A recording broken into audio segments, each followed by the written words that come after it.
मोहम्मद का हम सर जहाँ में नहीं है, ज़मीं में नहीं, आसमां में नहीं है। मोहम्मद का हम सर जहाँ में नहीं है। माशाअल्लाह जी, माशाअल्लाह जी, बड़ी प्यारी नात बड़ी साढ़े दुध पोतरे ते तुसां सारे में रमज़ान मुबारक होवे सब त्रै दी तरफों।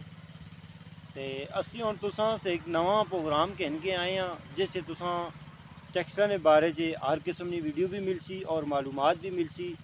असी अपने इस प्रोग्राम ना जिहड़ा नाम दिता वे ओह वे ऑल अबाउट टैक्सला। ते मजीद तुसां टैक्सले दे बारे च जान पहचान करना चाहते हो तो मोना दत्तपोत्रा इस बारे च काफ़ी इन्फॉर्मेशन रखना वे। तो असां वीडियो तक्या करो, सबसक्राइब भी करा करो ताकि असी मोटिवेट होवां। तो जनाब तुसां सारे संगियां वास्ते अपने टैक्सले दी ठेठ जिहड़ी ज़बान है उस विच हर किस्म की वीडियो तुसां मिलिया करसी। टैक्सले ने जितने ग्रान असी तुसां उन्होंने सैर करासां, जितने खून उन्होंने भी सैर करासां। और टैक्सले च जितने भी खाने पीने ने फूड स्ट्रीट जिसा असी आखने हैं, मिसाल ने तौर पर शोएब भलें वाला हो गया, आटे वाला हो गया, कुआब वाला हो गया, यासर समोसे वाला हो गया, और इसी तरह अड्डे ते फलूदे वाले हो गए। इस किस्म ने जितने भी जाइयां उन्होंने भी तुसां सैर करासां। जितने भी टैक्सला ने मजहबी, सियासी ते समाजी शख्सियात हूँ उन्होंने भी तुसां दी गपशप करासां। 4-4 5-5 मिनट ने क्लिप तुसां दस्या करसां, वीडियो क्लिप उस मोटिवेशनल क्लिप भी होया करसन, तंज़ो मज़ा भी होया करसी।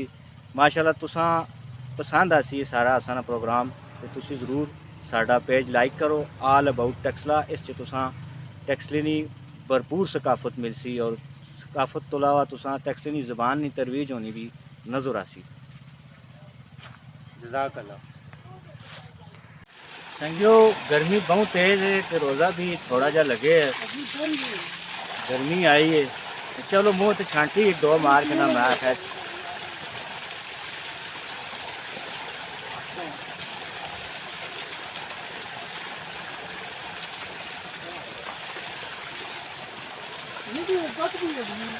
हाँ जी दत्तपोत्रा जी, क्या हाल है? रोजे ना कोई अदू भी गाल बात करो ना साढ़े नाल भी। माशाल्लाह जी, आज रमज़ान ना पहला रोज़ा है, थोड़ी बहुत ही गरमाइश तो है लेकिन रोज़ा अच्छा था गुजरना। ओवरऑल थोड़ा जहा मुँह से छांटे छांटे मारे जरा ताज़े हो गए, फ्रेश हो गए असी। ते तुसी भी आओ ते खूह ते नहाओ धो ते फ्रेश हो गए। हाँ हाँ। तो संगियों गल है कि रमज़ान का महीना है, माशाल्लाह तुसी सारे समझदार हो।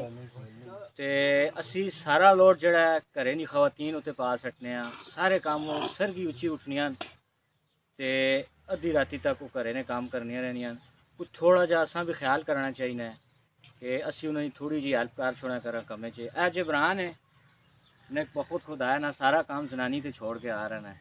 तो कोई थोड़ी बहुत ही हेल्प भी कर सटा करे। बेबी भी फौत होगी जी दत्तपोत्रा जी, के करा। हाँ, ये पहले बेबे भी फौत हो गई तो जनानियां भी मारने ने चक्कर च माता इंज तो मैं तो इसी चक्कर च लगे हैं कि यारा कोई बाल बच्चा हो ही नहीं। तो हाँ जी, वो कोई साथ साथ दे उस में ते ये हाल रे जिस हिसाब नाल तू स्कूल काम पे कराना फिर बाल बच्चा ते मुश्किल ही नजर आना है।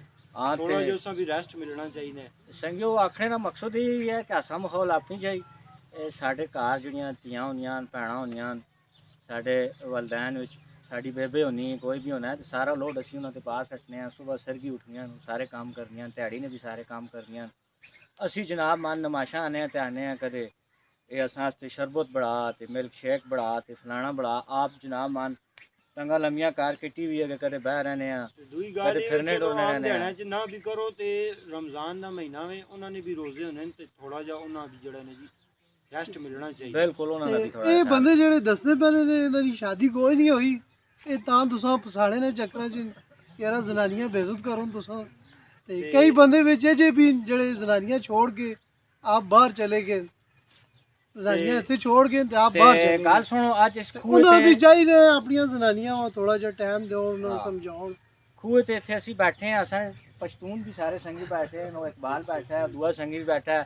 इकबाल संग जोड़ दे तकड़ा दे। आपको एक और भी बात बताएं कि जो हमारे पश्तून भाई हैं यहाँ जो टैक्सला में रहते हैं वो इंतहाई ईमानदार हैं और वैसे भी 5 वक्त की नमाज़ पढ़ते, तो रमज़ान में तो ये बिल्कुल भी नहीं नमाज़ को छोड़ते। तो ये इनका एक प्लस पॉइंट ज़रूर आपको मैं बताना चाहूँगा। ये बड़े दीनदार ते बड़े ईमानदार हों, ईमानदार। असां ने इत्थे मकामी जेह्ड़े टैक्स ते हुण तुसां सारेआं खुदा ते हाफिज़। असां ने संगी यार हों।